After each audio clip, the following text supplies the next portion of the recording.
na gutom tayo. At muli nga tayong nagbabalik dito sa OG original na colorful siomai dito sa Sukat, Muntinlupa. Yes, dito nga nagsimula ang mga malalaki at colorful na siomai. Meron din sila mga monster at double monster. Sa pagbisita nga natin dito, kasama natin ang mga sikat na food vloggers. Kagaya ni Kuya Bunjing na lagi nagsasabi ng, tara, samahan niyo ako talamin natin kung saan nga ba ito matatagpuan.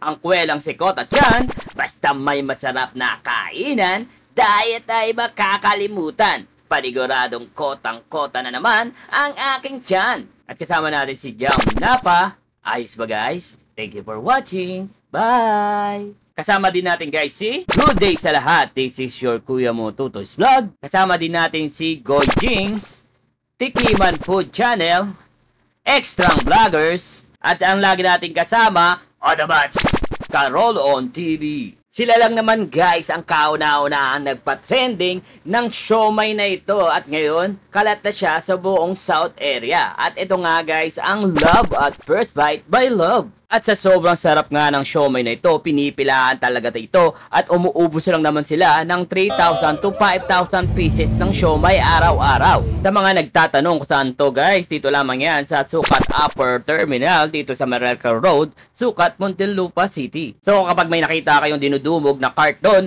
ayun na ang Love at First Bite. You can follow their official social media account for more information. Kakain na naman? Yes! Dahil gutom na gutom tayo. At ayun na nga guys, in-order na natin lahat ng klase ng kanilang siomai dito dahil sa sobrang dami, hindi na natin may isa-isa lahat guys. Basta meron silang bagong flavor na salted and cheese, salted siomai, monster siomai at ang double monster siomai na kasing laki ng mga pagmumukha nyo. Alam nyo ba na may bigat ito na 1 kilo? Kita mo naman yan, grabe sa kapal, di ba? At syempre, ano pa hinihintay natin? Di na natin palalagpasin yan at titikman na natin to kasama ang mga team gutom. Kakain na naman? Yes! Dahil gutom na gutom ako. So, maaari mo ba siyang may recommend sa ibang katulad ng estudyante? Yes po. Bakit? Bakit mo i-recommend? Marirecommend ko siya kasi yun nga, di lang sa affordable siya, masarap din siya, tsaka mas mabubusog rin sila dito. Nasa? Bukan nyo kong malamari. Guys, andito ulit tayo guys sa Sukat na kung saan binalikan uli natin guys itong siomai nila na pinagmamalaki nila ditong siomai na may iba-ibang klase ng flavor at kulay nga guys. Ayan kita nyo naman guys, naglalaki yan guys. So ito, may bago silang flavor dito. Ito titikman natin kung gaano kasarap.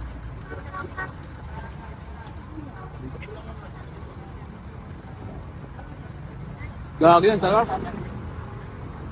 Veggie siomai para sa mga hindi mahilig sa pork. Diba? Pwede sa inyo yung veggie siomai. Ito tayo nyo. Yung rice nila walang pinagbago. Solid, panalo pa rin. Lahat ng biryani. Biryani yung rice nila dito guys. Ano nga yun? Ito naging binalikan ko dito eh. Ito siomai na ito. Manalo, sobrang sa laki. Ayan o.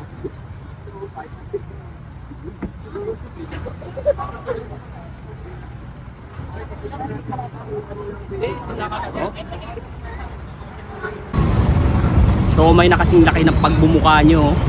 Tingnan nyo naman sobrang laki Ito palang busog ka na, hindi ka na magra-rice So sobrang laki guys. Ayan adukin.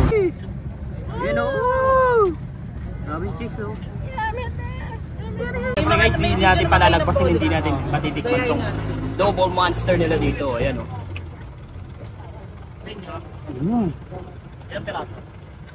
Nalo. Guys, tuturuan ko kayo paano kumain ng siomai na maraming sili. Ayan. Tina-challenge ko yung mga Bicolano dyan. Ayan Basta yan Saan tayo may pa-challenge?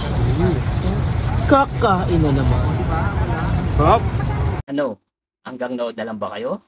Titikim na yan.